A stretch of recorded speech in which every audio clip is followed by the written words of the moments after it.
धन दौलत कछु काम न आवे, कमल नयन गुण चित बिनु दीने।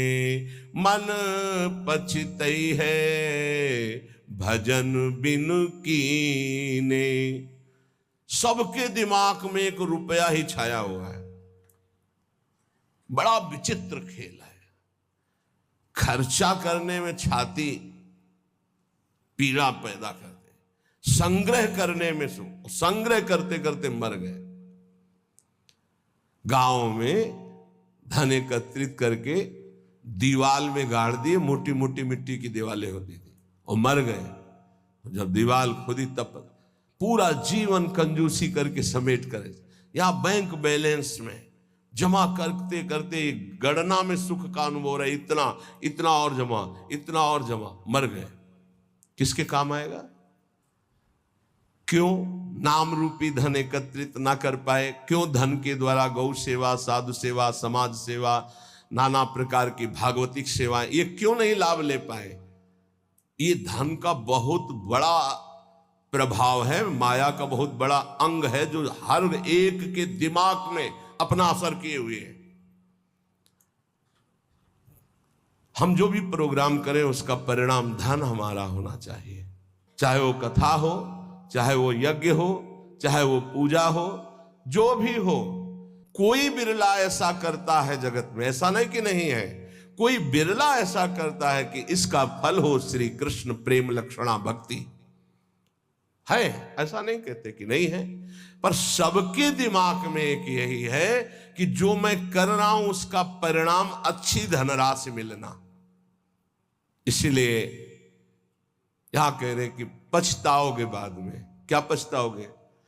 अरबों रुपया बैंक में जमा करके पधार गए, वो भारतीय बैंक का वहीं रखा हुआ है, आपकी केवल जीवन की श्वासें नष्ट हो गई, बस। आसक्ति उसकी आपकी दुर्गति कराएगी।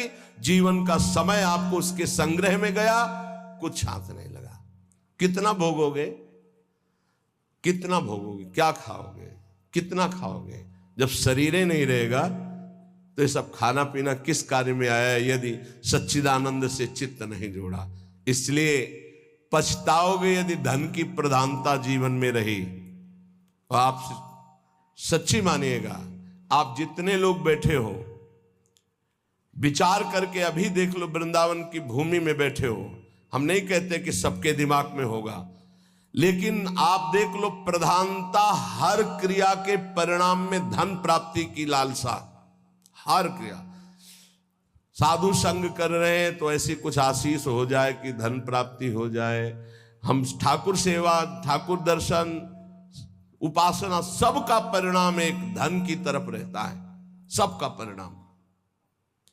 कोई बिरला ऐसा होता है जिसके दिमाग में धर्म होता है कि मैं जो भी करूंगा धर्म पालन के लिए करूंगा, मेरे जीवन का उद्देश्य है समस्त जगत को सुख प्राप्त हो, भगवान प्रसन्न हो जाए, बस।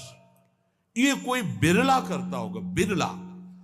वो भक्ति का आडंबर करके, वो वैराग्य का नाटक करके, उपदेश का, व्यापार का, संसार का, चाहे वो परमार्थ हो या व्यवहार हो, दोनों में प्रधानता हमारी रहती है धन की। ये भगवान की प्राप्ति में बहुत बड़ी बाधक बनती है। कंचन देखत को यहां जगत संगाती, तात मात अपने सुख भीने, ललित किशोरी द्वंद मिटे ना, आनंद कंद बिना हरि चीन्हे, मन पछितई है भजन बिन कीने। अब दूसरी बात करें, देखत ही यह जगत संगाती। सबसे ज्यादा संसार में संगाती माना जाता है विपरीत शरीर को।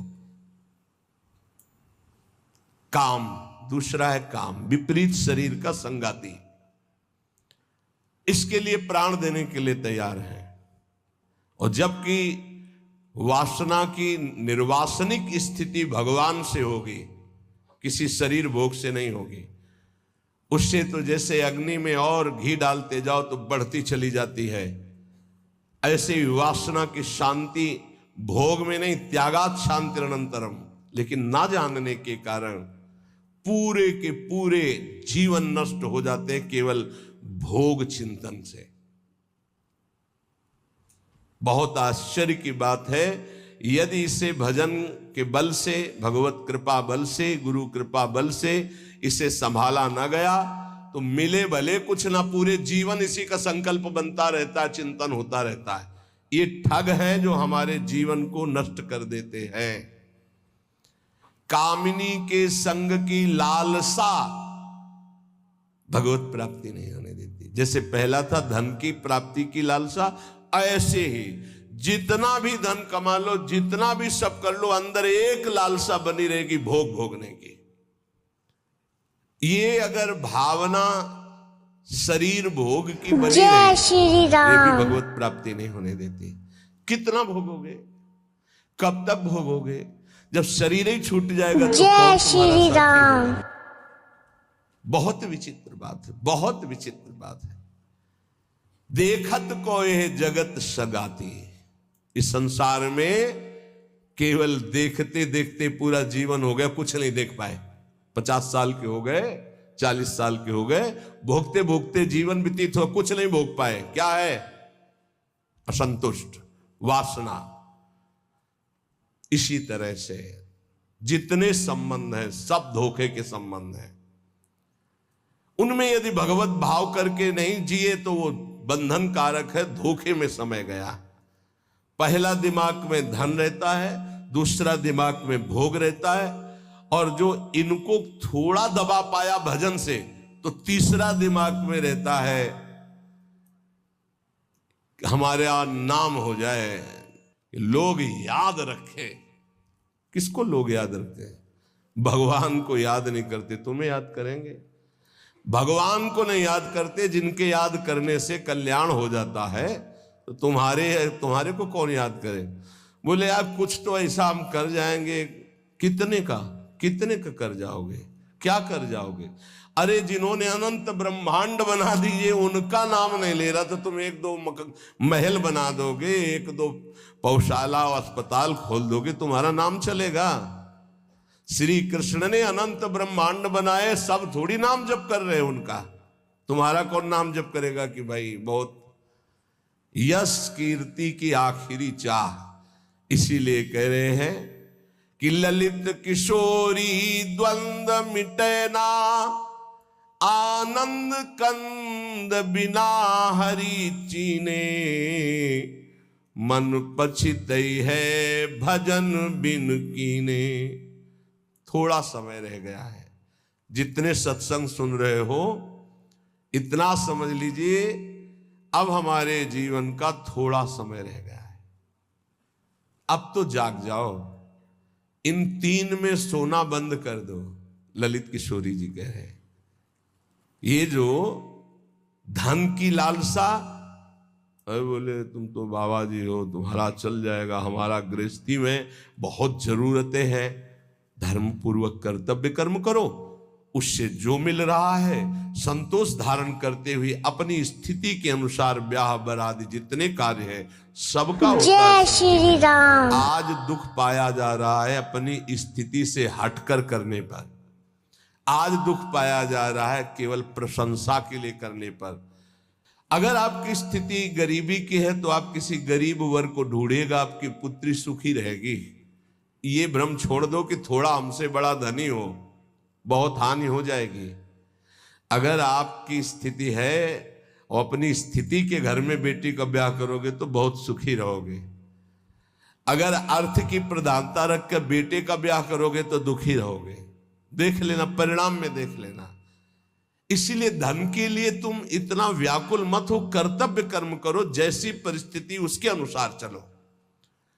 भोग के लिए इतना व्याकुल न रहो। जो धर्म पूर्वक पाणी ग्रहण किया है, भगवान की पूजा की भावना रखकर उसका, तो आप उससे मुक्त हो जाएंगे। नाम चिंता मत करो, नाम जप करो तो तुम्हारी विमल कीर्ति यहां नहीं भगवान के दरबार में होगी। ये मम जन है, ये मेरा जन है। जैसे अम्बरीश जी की चर्चा भगवान के दरबार, भक्तों के यहां भगवान की जैसे चर्चा होती, ऐसे भगवान के दरबार में महाभागवतों की चर्चा। इतना नाम जप करो, इतना ठाकुर सेवा करो कि भगवान अपनी सभा में आपको याद कर ले। इससे बड़ी क्या बात होगी। त्रिभुवनपति की सभा में तुम्हारा यश गाया जाए, जग जाओ। उनको सुनने में बहुत अच्छा लगता है, लेकिन जब अध्यात्म और सत्य के वचन तो ऐसे लगते हैं बहुत कड़वे। मुंह मीठा भीतर कपट, पर्दा रहे है बास। मुंह में मीठा बोल रहे, हृदय में कपट है, वहीं पर्दा लगाए भगवान बैठे वहीं देख रहे। जो सतमार्ग के पथिक है उनकी जबान में भले तुम्हें कड़वाहट लगे, लेकिन हृदय बहुत मीठा है और बेपर्द होकर भगवान वहां से बोल रहे। पकड़ पाओ तो पकड़ लो। गोला मारे ज्ञान का संत सिपाही कोय, उत्कट जिज्ञासु बने तो अजब उजाला होए। अजब उजाला होए अंधेरा सब ही नासे, अंतर्मुख हो लखे आत्मा अपनो भाषे। कहे निर्भयानंद होए जिज्ञासु भोला, और जब संत मिले सिपाही तो ज्ञान का मारे गोला। अगर भगवान का पार्षद कोई संत जो विशुद्ध स्थिति में है, उसके वचन क्या करते हो, गोला का काम करते हैं। बोले ऐसा ज्ञान का गोला माला कि काम क्रोध लोभ मोह मद मत्सर सब मर गए और दिव्य प्रकाश हो गया हृदय में। गोला मारे ज्ञान का संत सिपाही कोई, उत्कट जिज्ञासु बने और अजब उजाला होए। अगर संत वचन सुन लिए तो अमोघस से खाली नहीं जाते हैं। ये तुम्हारे जीवन का परिवर्तन कर देंगे। बस आपको जरूरत है उन शब्दों को पकड़ने की। जिस समय अंतर्मुखता बढ़ने लगे, आपको अपने दोष दिखाई देने लगे, जान लेना संत वचनों का प्रभाव शुरू हो गया है। अंतर्मुख हुए लखे, अपने दोष दिखाई देने लगे। मेरे में ये कमी, मेरे में ये कमी, हे भगवान ये मेरी कमियां कैसे दूर होंगी। तो जान लो संत संग का प्रभाव आपके ऊपर पड़ रहा है। आत्मा अपनो भाषे, अपने आप से अपने स्वरूप का बोध प्रारंभ हो जाता है जब किसी सच्चे संत का संग मिलता है। पाता है निज आत्मा विषयीन सो मन रोक, काम क्रोध के वेग की जो सही जावे झोंक। संत संगी वही है जो काम क्रोध के वेग को सह जाए। काम आया सह गया, क्रोध आया सह गया। हमें देखते हैं कि काम क्रोध को सहने की तो वृत्ति साधक में है, लेकिन ईर्ष्या को सहने की शक्ति नहीं है। वो जहां ईर्ष्या करता है, दूसरे से निंदा करने लगता है, तो फिर उसकी काम क्रोध की शक्ति बढ़ जाती है और वो सहन करने में असमर्थ हो जाता है। अहम मैं जितेंद्री हूं और ईर्ष्या दूसरे की उन्नति देखकर डा होना, जलन होना, जहां ये आया तो फिर वो वही परास्त हो गया जहां जीत रहा था। इसको पकड़ना। गुरु कृपा से काम और क्रोध पर विजय प्राप्त करने की योग्यता साधक में आ जाती। बहुत शीतल हृदय होने लगता है, लगता है क्या कुछ नहीं। और जहां उसके अंदर ये अहम आया और दूसरों को देखकर जलन होने लगी, अपने में अहम आने लगा, वहीं उसकी सामर्थ्य घट गई और वो उसी विषय के लिए रोने लगा। काम क्रोध आदि उसको परास्त करने लगे। समझना, इस बात में आध्यात्मिक चर्चा है जिससे आपको परम पद मिल जाएगा। आप अगर गुरु शरणागत है तो काम क्रोध आपके अंदर स्फुरित होंगे, परास्त नहीं कर सकते। चिंगारी की तरह स्फुरित होंगे, ज्वाला की तरह नहीं। पक्का समझ लो। दो बातें हैं यदि तुम काम क्रोध से परास्त हो जाते हो। पहला, आप गुरु आज्ञा का उल्लंघन करके कोई गंदी बात देख रहे हो, कोई गंदी बात कर रहे हो, कोई गंदी बात करने वाले लोगों का संग कर रहे हो। अगर ये नहीं तो फिर तुम काम विजयी होने का अहंकार कर रहे हो। अन्यथा स्फुरणा होती है और शांत हो जाती है। उसी मार्ग से चले हुए अनुभव की ये बात है। हम किसी की दूसरी तर्क वाली बात नहीं मान सकते, छाती की बात मानते। ऐसे स्फुरण होता है और शांत हो जाता है, क्योंकि उसके लिए कोई चारा नहीं है। धीरे धीरे स्फुरण भी बहुत कम होने लगता है, पर जहां देखा गया अपने में अहंकार आया कि मैं जितेंद्री, और जहां दूसरे की उन्नति से डाह, तो फिर वही उसको परास्त कर देते। चिंगारी को ज्वाला बनने में देर नहीं लगती। वो चिंगारी तब शांत होती है जब भगवत साक्षात्कार हो जाता है, सूक्ष्म रूप से विकार रहते हैं। पता है निज आत्मा विषयन सो मन रोक। जब संत वचन रूपी प्रकाश आपके हृदय में हुआ, तो ये जब पता हो गया कि तुम देह नहीं हो, भले अनुभव नहीं हुआ, तो अपने मन को विषय में जाने से रोको। बोले काम क्रोध के वेग की जो सही जावे झोंक। इनका झोंका आता है हवा का, जैसे झोंका, हवा का झोंका आवे, तूफान आवे, किसी पहाड़ का आश्रय ले लो, बच गया। छोटे मोटे पेड़ आदि का आश्रय मत लेना, नहीं टूट के गिर जाएंगे आपके ऊपर, वही मार देंगे। क्या करना है? पहाड़ का आश्रय। पहाड़ कौन है? भगवान के प्रेमी महाभागवत जनों के वचन, या भगवान नाम, या भगवत लीला गुण कीर्तन। जहां कामादि दोषावे मजीरा उठाओ, राधा राधा राधा एक मत सुनो मन की, देख लो अभी साफ हो जाएगा गंदगी जो आई थी। या कोई संत के उपदेश सुनने लगो, या भगवान की लीला गायन करने लगो। प्रियालाल के चले जोई जोई प्यारो करे शुरू करो, और आज वह देखियो तो प्यारी, चले जाओ वहां तक। 84 पदों का गायन पक्का। जब तुम्हें काम सतावे, चतुरासी जी का गायन शुरू कर देना, गायन। और अगर ना चला जाए तो हमसे बताना, ये निज अनुभव की बातें हैं। चतुरासी जी का फल ही है भवजल निधि को नाव, काम पावक को पानी। तो जो सही जावे झोंक, ये आंधी आती, जाएंगे टिकेंगे नहीं। आगमा पाइनो अनित्यास्तास्तितिक्षस्व भारत। जो सही जावे झोंक, यार विक्षेप हटावे। निद्रा और आहार जुक्ति सो धीरे से घटावे। समझिए, काम क्रोध की झोंक आई तो कह रहे यार इस सह जाओ, भारी विक्षेप है, थोड़ी देर के लिए है, विचलित मत होना। विचलित वही होगा जो काम की खुराक रखे हुए है। खुराक क्या है? मोबाइल खोला, गंदी बात देख ली, या कोई अपने हाथ से गंदी क्रिया कर ली, या गंदे जनों का संग कर लिया। इससे क्या होगा? आप झोंक नहीं सह पाएंगे विकार की। कह रहे हैं जो सही जावे झोंक, यार विक्षेप हटावे। प्रभु के दर्शन में यही बाधा है, नहीं तो खुले टहल रहे हैं। वृंदावन है, यहां खुले प्रभु टहल रहे हैं, बस दृष्टि चाहिए। टहल रहे हैं, बस दृष्टि चाहिए। यार का तात्पर्य बहुत प्रेम भरा शब्द है। मित्र एक बार सह जाए इसकी झोंक को, आगे निकल जाएगा। जो सही जावे झोंक, यार विक्षेप हटावे। तो विक्षेप कैसे हटेगा? बोले निद्रा और आहार जुक्ति सो कछु धीरे से घटावे।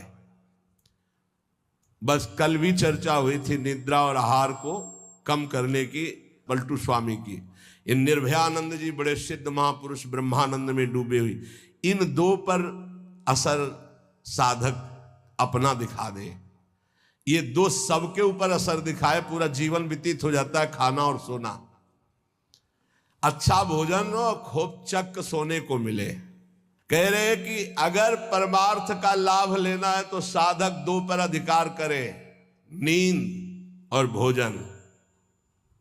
फिर बार बार कहते हैं अभ्यास अभ्यास। नींद और भोजन, ये दो, निद्रा और आहार।